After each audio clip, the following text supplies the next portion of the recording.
Shalom, salam sejahtera di dalam nama Tuhan Yesus Kristus. Tetap bersama saya, Pendeta Binsar Sianipar, BBS, dari Gereja Alkitab Allah Esa. Kali ini kita akan membahas mengenai Kristen. Karena selama ini banyak yang mengklaim mengaku-ngaku Kristen, padahal sebenarnya bukan. Untuk membahas apa dan siapa itu Kristen, haruslah kita cari di Alkitab. Jelas kan? Jangan cari tempat lain.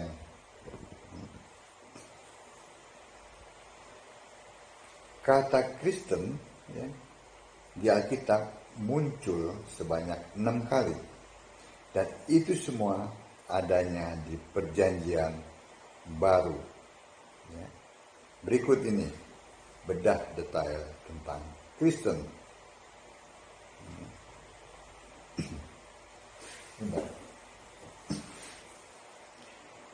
Yang pertama, Kristen selalu ditulis memakai K, awalan K-nya itu huruf besar. Di Alkitab tidak dijumpai kata sifat. Sifatnya misalnya kekristenan, pengkristenan, kristenisasi, kristologi, dan lain-lain. Itu tidak pernah dijumpai. Mengapa Kristen selalu ditulis memakai K, huruf besar? Sebab kata Kristen mengacu pada nama Kristus, dan itu adalah bersifat ilahi.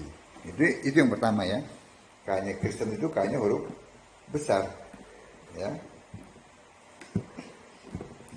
Yang kedua, 1 Petrus 4 ayat 16. Rasul Petrus menulis, tetapi jika ia menderita sebagai orang Kristen, maka janganlah ia malu, melainkan hendaklah ia memuliakan Allah dalam nama Kristus itu. Ayat ini dengan tegas menyatakan bahwa Allahnya orang Kristen punya nama Kristus, dan semua tahu Kristus itu adalah Yesus. Nggak ada Bapa Kristus, tertunggal Kristus. Orang Kristen, Allahnya orang Kristen maksudnya, yaitu Yesus Kristus. Sudah pasti Yesus yang roh. Sama sekali bukan Yesus yang masih fisik, gondrong, berdarah-darah, berbilur-bilur. Bukan itu. Melainkan Yesus yang roh. Itu yang kedua. Yang ketiga, Roma 16 ayat 7 Rasul dan Nabi maksudnya rasul-rasul dan Nabi Paulus menulis bahwa salam kepada Andronikus dan Junias, saudara-saudaraku sebangsa yang pernah dipenjara bersama-sama dengan aku, yaitu orang-orang yang terpandang di antara para rasul yang telah menjadi Kristen sebelum aku. Ada maksudnya ayat 4 dan 12 Jadi maksudnya ada 4 ditambah 12 tokoh dalam ayat ini menjadi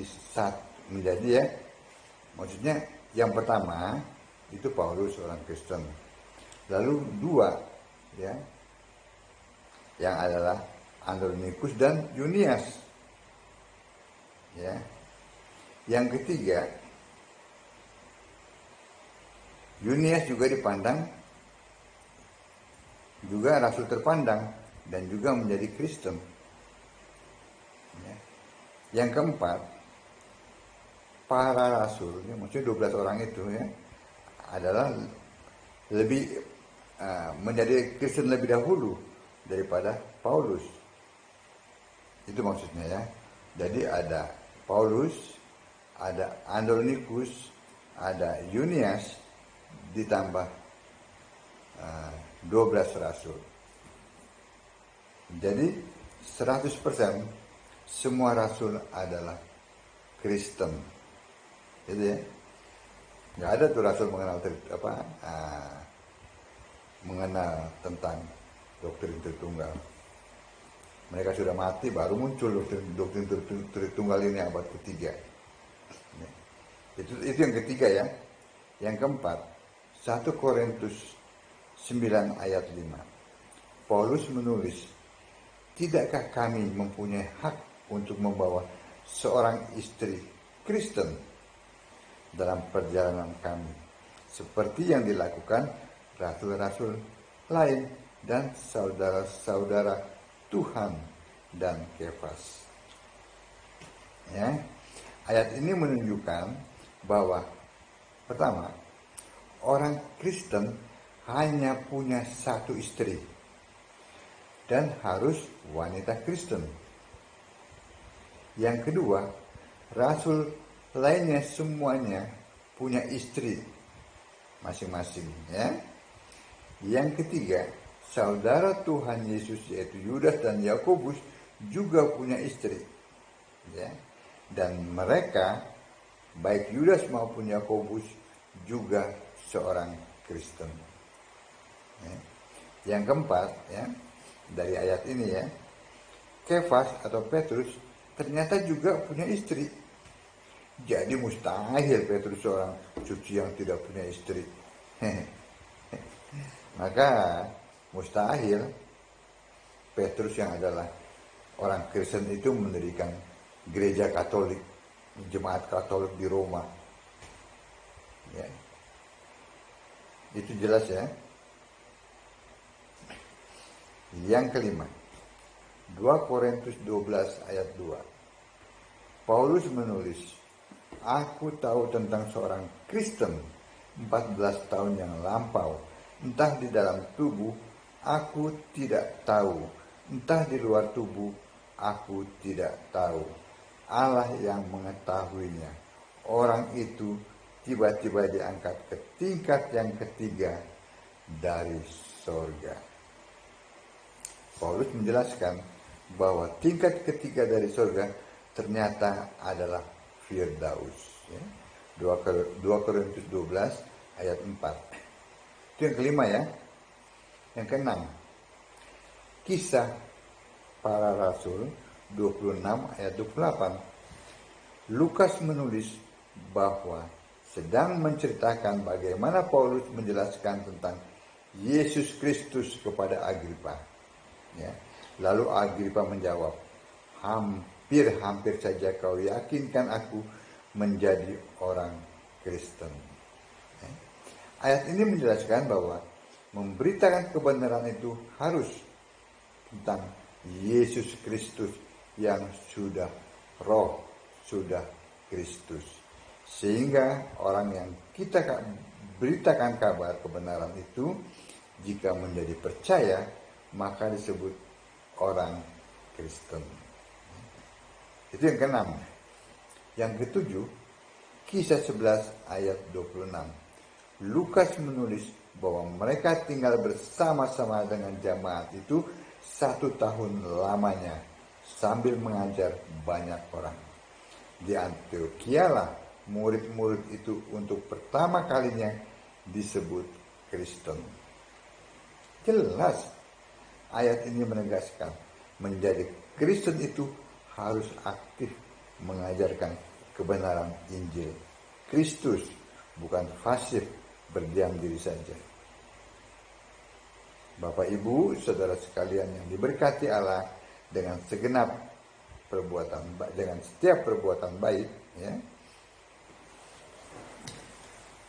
Kristen diselewengkan. Nah, bingung kan? Kalau tadi kita melihat bahwa ada 6 ayat di Alkitab yang menulis tentang Kristen, dan sudah saya jelaskan. Sekarang kita melihat bahwa Kristen itu diselewengkan. Satu, semua rasul yang jelas-jelas Kristen diselewengkan jadi bukan Kristen. Dibuktikan di Roma, Petrus yang Kristen ditabiskan menjadi pendiri gereja.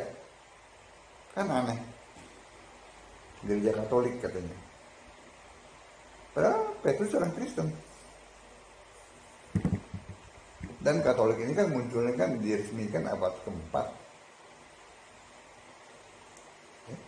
Petrus sudah mati. Nah, itu penyelewengannya.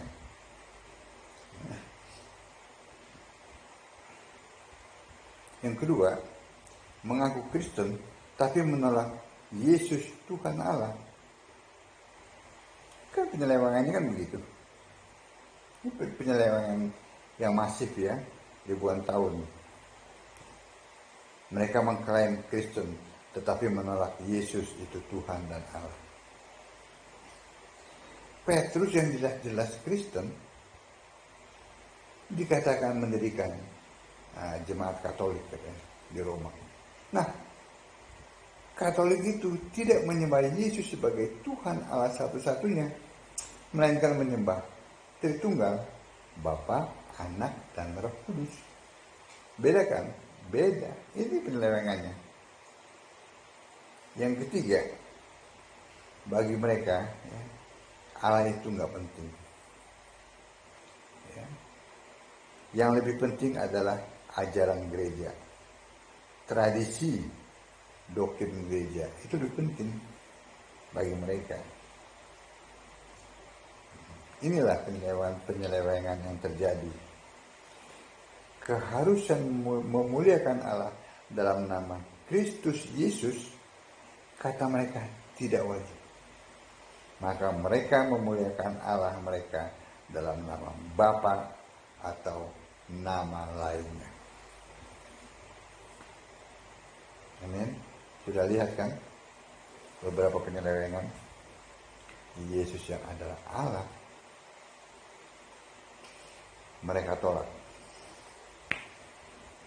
Padahal jelas ayat-ayat ini membuktikan